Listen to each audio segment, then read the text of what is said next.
గెలిచినటువంటి జలంధరుడిగా తన యొక్క జలంధరుడి యొక్క భార్య బృంద వద్దకు వెళ్ళి నిల్చుంటాడు. ఆవిడ నిరంతరం నిత్య సువాసినిగా పూజ చేస్తున్నటువంటి గౌరీ పార్వతి తదితరమైన దేవతల అర్చన చేసుకుంటూ మధ్యలోనే ఆపి భర్త వచ్చాడు కదా అని చెప్పేసి ఆయనకి అర్ఘ్యపాద్యాదులన్నీ కూడా ఇచ్చింది. పూజాభంగం ఒకటి జరిగితే శరీరం మార్చుకున్నప్పటికీ కూడా తన భర్తని గుర్తించలేకపోవడం చేత ఆవిడ యొక్క పాతివ్రత్య భంగం ఏర్పడింది. తద్వారా ఆయనకి ఏర్పడినటువంటి జలంధరుడికి ఈవిడ పాతివ్రత్యం వల్ల ఏర్పడినటువంటి కవచం అంతా కూడా తొలగిపోయి ఈశ్వరుడి చేతిలో జలంధరుడు మృతి చెందుతాడు. ఈ విషయాన్ని తెలుసుకున్నటువంటి బృంద కఠిన పాషాణమైనటువంటి మనస్సుతో వచ్చి వంచి మమ్మల్ని మా భార్యాభర్తల్ని ఈ విధంగా ఇబ్బంది పెట్టినందుకు నువ్వు కఠినమైనటువంటి నల్లటి పాషాణంగా శిలగా మారిపోతావు అని చెప్పేసి శపించడం జరుగుతుంది. వెంటనే విష్ణుమూర్తి ఆవిడ పాతివ్రత్య ధర్మాన్ని అనుసరించి ఆవిడ శాపాన్ని అంగీకరించి పూర్వజన్మలో నీవు నాకు ఎంతో సేవ చేసి ఉన్నావు, నన్ను పొందాలనేటువంటి కాంక్ష నేను నీకు నెరవేరుస్తాను. నీ యొక్క శరీరం నుండి బూడిద వస్తుంది, ఆ బూడిద నుండి తులసి మొక్క ఆవిర్భవం చేస్తుంది. నేను ఏదైతే పాషాణంగా మారిపోతానో దాన్ని సాలగ్రామ శిలగా మానవ మాత్రులు భావిస్తూ నిరంతరం అర్చిస్తారు. ఎన్ని పవిత్రమైనటువంటి పదార్థాలు నాకు అప్పచెప్పినా తులసితో మాత్రమే నేను సంతృప్తి చెందుతాను, కనుక నీవు భూలోకంలో తులసిగా మారతావు అని చెప్పేసి చెప్పడం జరిగిందనమాట అండి. సాలగ్రామశిల ముక్తి క్షేత్రం యొక్క శ్రీమన్నారాయణుడు. అదేవిధంగా దీనికి మరొక గాథ ఉంది, శంఖచూడుడి యొక్క కథ.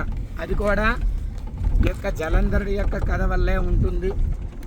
మరొక జన్మ ఎత్తినటువంటి ఆ యొక్క జలంధరుడు శంఖచూడుడిగా రాక్షస వంశంలో ఆవిర్భవించి దేవతల మీద ఉన్నటువంటి పగతో మళ్ళీ తిరిగి యుద్ధం చేస్తూ ఉంటారు. పునః ఆ యొక్క తులసి గోలోకంలోంచి మానవ దేహం పొంది ఆ శంఖచూడుని వివాహం చేసుకుని మళ్ళీ తిరిగి మరు జన్మలో కూడా వాళ్ళు దంపతులుగా జీవిస్తూ ఉంటారు.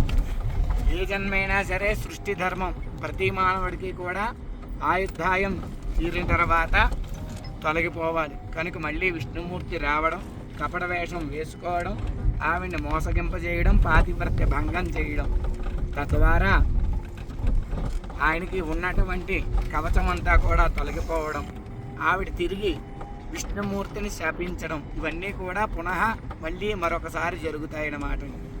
ఈ సందర్భంలో శ్రీమన్నారాయణుడు నీవు గండకీ నదిగా ప్రవహిస్తూ ఉంటావు, నేను ఆ క్షేత్రంలో ముక్తినారాయణుడిగా ఉంటాను, నీ యొక్క గర్భవాసం చేసి నేను వస్తాను, నీ స్పర్శతోనే నాకు ఈ యొక్క శాప విమోచనం కలుగుతుందని చెప్పేసి అనేక సాలగ్రామ శిలలుగా ఈ యొక్క గండకీ నదిలో కూడా మనకి విష్ణు స్వరూపం కనిపిస్తూ ఉంటుంది. ఎవరైతే ఇక్కడికి మానవులు అత్యంత శారీరక భౌతిక ఆధ్యాత్మికమైనటువంటి స్వరూపంగా వచ్చి నియమ ప్రకారం ఎవరైతే స్వామివారిని దర్శించుకుంటారో, జలధారల్లో స్నానం చేస్తారో వాళ్ళకి జన్మరాహిత్యం పొందేటువంటి అవకాశం ఈ యొక్క ముక్తి క్షేత్రమైనటువంటి ముక్తినాథు క్షేత్రానికి కలిగి ఉంది. ఏ క్షేత్రమైనా నియమం పాటిస్తే ఫలితం వస్తుంది. కనుక అటువంటి నియమం ఏ మాల వేసినా వారి యొక్క తేజస్సు హస్తాల్లోనూ, పాదాల్లోనూ, కళ్ళల్లోనూ కూడా మనం కలగడం గమనిస్తూ ఉంటాం. అదేవిధంగా మనం దివ్యమైనటువంటి క్షేత్రాల్లో మంచి పని చేస్తే 100 రెట్లు మనకి మంచి ఫలితాలు వస్తాయి. ఏదైనా అర్థాంతరమైనటువంటి వ్యర్థవంతమైన పనులు చేస్తే అటువంటి పాపం కూడా 100 రెట్లు పెరుగుతుంది. కనుక అది గమనించి వచ్చేటువంటి వారి యొక్క దివ్యమైనటువంటి క్షేత్రాన్ని దర్శించి స్వామివారి యొక్క సంపూర్ణ అనుగ్రహాన్ని పొందాలని మనస్ఫూర్తిగా కోరుకుంటున్నాను. స్వస్తి.